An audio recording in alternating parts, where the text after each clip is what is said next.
Hello student, कैसे हैं आप सब। एक बार पुनः आप सभी का आपके अपने चैनल शिव कोचिंग क्लासेस पर स्वागत है। और आज का जो महत्वपूर्ण टॉपिक है प्रत्यावर्ती धारा और दिष्ट धारा में अंतर, अर्थात जो आपका डायरेक्ट करंट है और अल्टरनेटिव करंट। अल्टरनेट मतलब प्रत्यावर्ती धारा और डायरेक्ट मतलब दिष्ट धारा। ठीक है, तो दोनों करंट में अंतर पढ़ेंगे, यानी दोनों प्रकार के धारा में अंतर। बहुत ही महत्वपूर्ण क्वेश्चन है, इसे आप लोग अच्छे से तैयार कर लेना। चलिए देखते हैं पहला क्वेश्चन। प्रत्यावर्ती धारा में देखें, प्रत्यावर्ती धारा के परिमाण और दिशा दोनों आवर्तित रूप से परिवर्तित होते रहते हैं, मतलब समय के साथ इनका परिमाण और दिशा दोनों बदलता है। जबकि स्टूडेंट दिष्ट धारा की दिशा नियत होती है, परिमाण बदले चाहे ना बदले, मतलब दिशा कभी भी दिष्ट धारा की नहीं बदलती। परिमाण यदि बदलता है और यदि नहीं बदलता तो इस प्रकार से दो भागों में बांटा गया दिष्ट धारा को, है ना।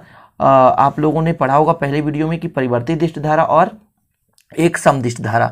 जब नहीं परिवर्तित होता है उसे सम कहते हैं, जब परिवर्तित होता है तो परिवर्तित दिष्ट धारा कहते हैं। तो दिष्ट धारा भी दो प्रकार का होता है। तो यहाँ पर पहला डिफरेंस था कि जो प्रत्यावर्ती धारा का परिमाण और दिशा दोनों आवर्ती रूप से परिवर्तित होते हैं, मतलब बदलता रहता है। जबकि दिष्ट धारा का दिशा कभी नहीं बदलता, नियत होता है, चाहे परिमाण बदले या ना बदले। पहला डिफरेंस आसानी से आप समझ गए होंगे। दूसरा देखें, जो प्रत्यावर्ती धारा है ना, प्रत्यावर्ती धारा जो है अर्थात ये जो आपका अल्टरनेटिव करंट है, यह धारा रासायनिक और चुंबकीय प्रभाव को प्रदर्शित नहीं करती, केवल ऊष्मीय प्रभाव को प्रदर्शित करती है। समझिएगा, थोड़ा सा समझिएगा कि जो प्रत्यावर्ती धारा है वो किस प्रभाव को प्रदर्शित करती है, केवल ऊष्मीय प्रभाव को प्रदर्शित करती है। ठीक है ना, ऊष्मीय प्रभाव को प्रदर्शित करती है, रासायनिक और चुंबकीय प्रभाव को प्रदर्शित नहीं करती।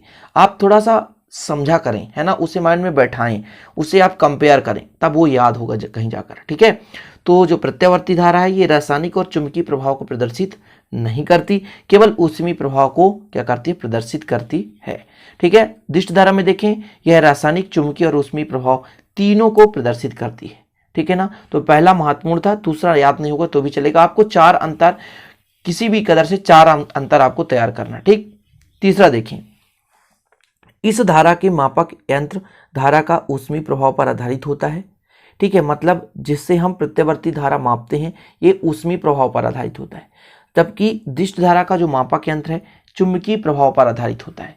तो प्रत्यावर्ती धारा का मापक यंत्र किस पर आधारित होता है, ऊष्मीय प्रभाव पर आधारित होता है। दिष्ट धारा का मापक यंत्र स्टूडेंट किस पर आधारित होता है, तो चुंबकीय प्रभाव पर आधारित होता है। ठीक, चौथा देखें, ट्रांसफार्मर का उपयोग करके इस धारा की वोल्टता को बदला जा सकता है। जैसा कि आप लोग ट्रांसफार्मर जानते होंगे, दो प्रकार का होता है, ऊंचाई ट्रांसफार्मर और अपचाई ट्रांसफार्मर। ऊंचाई ट्रांसफार्मर और अपचाई ट्रांसफार्मर के माध्यम से प्रत्यावर्ती वोल्टेज को, मतलब प्रत्यावर्ती धारा के वोल्टेज को बढ़ा या घटा सकते हैं। ठीक है, तो ट्रांसफार्मर के माध्यम से हम इसके धारा को बदल सकते हैं, अर्थात बढ़ा भी सकते हैं और घटा भी सकते हैं। ठीक है, जबकि इसमें ट्रांसफार्मर का उपयोग नहीं किया जा सकता। इस प्रकार चौथा नंबर आपका क्लियर हो गया कि प्रत्यावर्ती धारा में हम ट्रांसफार्मर का प्रयोग कर सकते हैं, जबकि दिष्ट धारा में कभी प्रयोग नहीं करते। ठीक है स्टूडेंट, अगला देखिए पांचवा नंबर, यह धारा किसी तार के समस्त परिच्छेद में से समान रूप से प्रवाहित नहीं होती है, जबकि यह धारा किसी तार के समस्त परिच्छेद से समान रूप से प्रवाहित होती रहती है। ठीक है, मतलब कोई चालक तार है उसके पूरे अनुप्रस्थ काट के क्षेत्रफल में प्रवाहित होती है। कौन, तो स्टूडेंट दिष्ट धारा प्रवाहित होती रहती है, जबकि जो प्रत्यावर्ती धारा समान रूप से प्रवाहित नहीं होती।